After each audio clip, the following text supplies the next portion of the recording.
그 현장을 직접 찾아봤습니다. 사건의 정황을 알아보기 위해 해당 콘도를 찾아갔습니다. 대체 그날 어린 남매에겐 무슨 일이 있었던 것일까요? 이곳 직원들에게 물어봤습니다. 9시만 지나갔는데 부모님들 나오시더라고요. 자고 있었겠죠. 나왔다가 10시 40분 들어가죠. 그럼 한 1시간 10분 정도 외출을 하셨다고 하시는 거예요? 그러면 부모님들이 돌아오신 타이밍에 아이들은 이미 추락을 한 상태였어요. 아이들이 잠든 걸 확인한 부모가 잠시 외출을 한 사이 사고가 일어난 것입니다. 지금 보시는 이곳이 당시 남매가 묵었던 7층 객실과 구조가 똑같은 방입니다. 예. 방에서 잠을 자던 아이들은 밖으로 나와 이 베란다 아래 2층 높이의 콘크리트 지붕으로 떨어졌습니다. 아이고. 아유, 아찔한데요. 아니 이걸 어떻게 나갔죠? 일어나 보니까 아무도 없고 캄캄했지. 그러다가 그 베란다 쪽으로 가서 떨어지게 된 거죠. 아이들이 일어났을 때 실내가 어두웠던 이유, 바로 자는 아이들의 안전을 위해 부모가 외출하면서 이 객실 열쇠를 뽑았기 때문인데요. 어허. 객실 열쇠를 빼면 이렇듯 방 안의 전원이 모두 차단됩니다. 예. 그렇다면 왜 현관이 아닌 베란다로 나갔을까? 혹시 현관문이 잠겨 있었다면 보다시피 어린 남매가 문을 열기에는 어려움이 따랐을 것 같습니다. 지금 이 모든 정황을 추측할 뿐인데요. 어린 남매의 안타까운 사고, 추락 당시 아이들의 상태는 어땠는지 당시 현장에 출동했던 소방대원을 만나봤습니다. 나란히 누워 있었더라고요. 남자 아이 같은 경우는 의식이 있었어요. 저희가 이렇게 뭐 의식 확인을 했는데 이렇게 신음 소리를 내고 팔 동작 같은 것도 잘 움직이고 그랬었거든요. 근데 그 누나 같은 경우는 의식이 거의 소실된 상태까지 가 있었죠. 예. 6살 된 누나는 숨졌고 4살 남동생은 아직까지 치료 중입니다.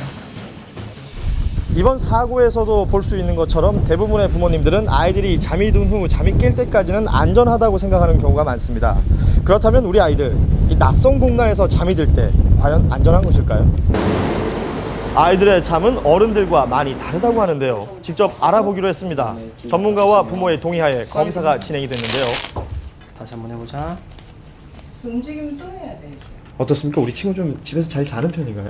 네. 잠 자기 시작하면 다음 날까지 좀 푹 자는 편이에요.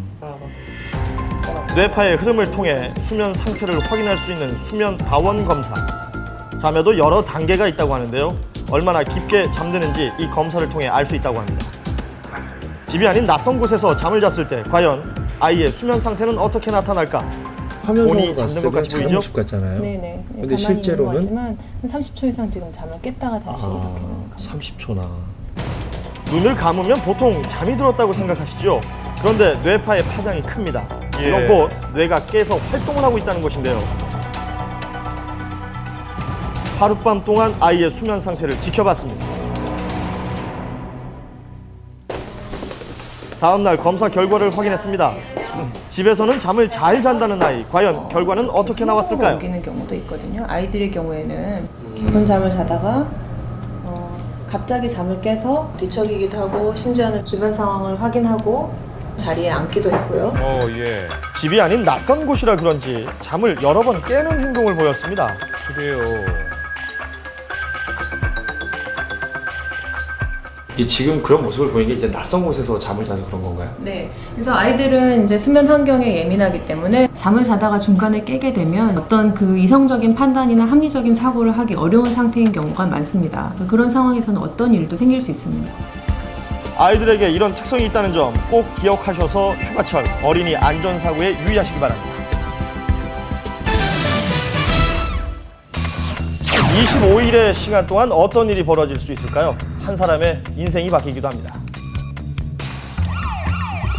지난 1998년 8월 전남 순천에서 살인미수 사건이 발생합니다. 서로 또 언쟁을 하다가 기가 소지하고 있던 법칼로 등 부위 쪽을 2에 찔러서 피해자에게 32주 진단 32주 사형을 가하고 범행 직후 감쪽같이 사라진 피의자. 이후 15년의 시간이 흘렀는데요. 공소시효까지 남은 시간은 25일. 이 시간만 지나면 영원히 미제 사건으로 남아있겠죠. 공소시효 그런데 만료가 임박한 최근에 들어서 피의자가 방심을 한 탓인지 주변 지인들과 그 술자리에서 자기의 과거 범행을 이야기하게 되고 예. 결국에는 동서시효 끝나기 25일 전에